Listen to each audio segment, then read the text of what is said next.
Start.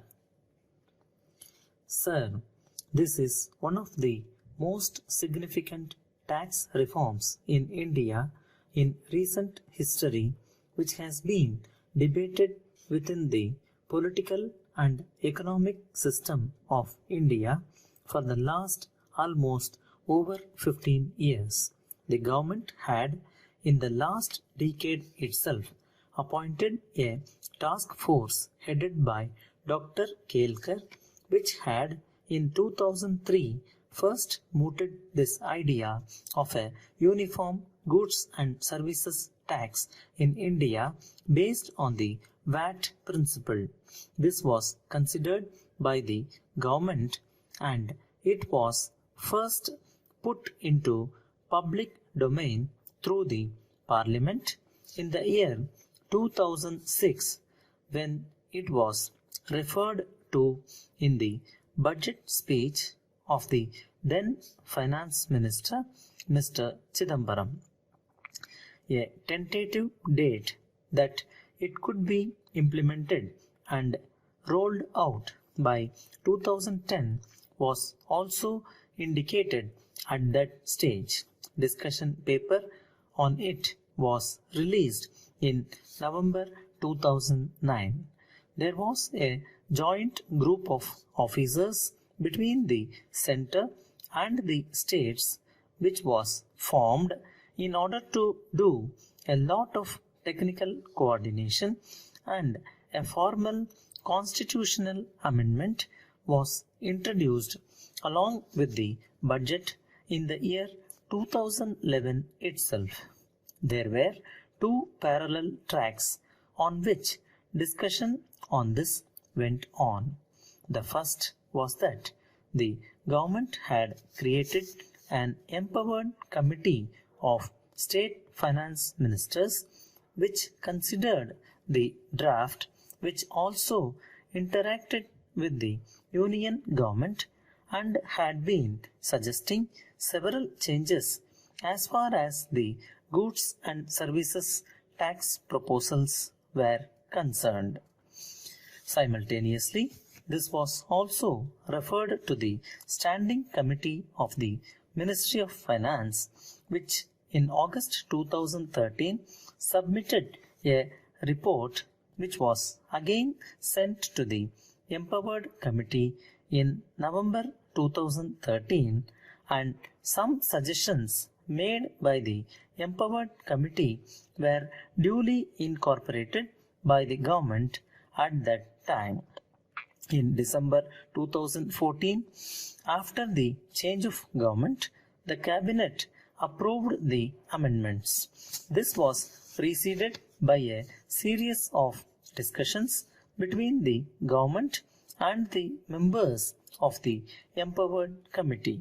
Some states felt that the power to impose tax within the state or subjects in the state list were within their domain, and therefore this was their exclusive jurisdiction.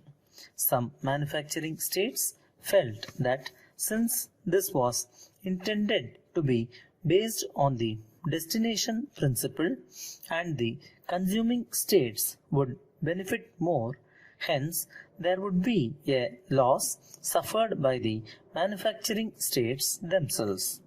They wanted an adequate mechanism for their own compensation. Most of the states were brought on board, and the December 2014 amendments were on the basis of that consensus which had been reached at that stage. That bill that was approved by the Empowered Committee was also approved by the Lok Sabha in 2015. When it came before this Honorable House, it was then referred to a select committee. The Select Committee made certain suggestions, some of which have been incorporated. Thereafter, the government considered it absolutely necessary to build a larger consensus. The need for a larger consensus proposal was to change the taxation structure as far as the country was concerned. Today, within the domain of the union government and the states, there are different categories of taxes which are imposed. These were all intended to be subsumed into the goods and services tax. Now, for some of those who felt that this was surrendering their sovereignty, the merits of the system itself are that it would convert India into one uniform economic market with a uniform tax rate, bring about a seamless transfer of goods and services across the country, enable us to check evasion and therefore enlarge the revenue. This should also be equitable in as much as the consuming states could also be benefited as far as the economy is concerned. It was therefore extremely important that before a bill of this kind is considered, there is a political consensus built up to the extent that it is possible. Therefore, once the Select Committee and earlier the Standing Committee made their recommendations, the Empowered Committee of State Finance Ministers was consulted from time to time to suggest various changes and improvements in the bill. Simultaneously, a process of dialogue with all major political parties in Parliament was also undertaken. Therefore, the two discussions, both in the Empowered Committee and dialogue with the political parties, had to be balanced with each other, and the best possible outcome had to be incorporated as far as the bill was concerned. Almost every major political party in the country is a part of the power structure in some part of the country or the other, or at least it is likely to be. Therefore, since this impacts across the center and the states, a larger political consensus was necessary. I am extremely grateful to all the political parties whose members are present here that we have been able to achieve as far a consensus as it is possible, if not unanimity, as far as the language and the spirit of this legislation is concerned. Sir, the whole concept of the GST Council is Indian federalism at play in the best possible mode.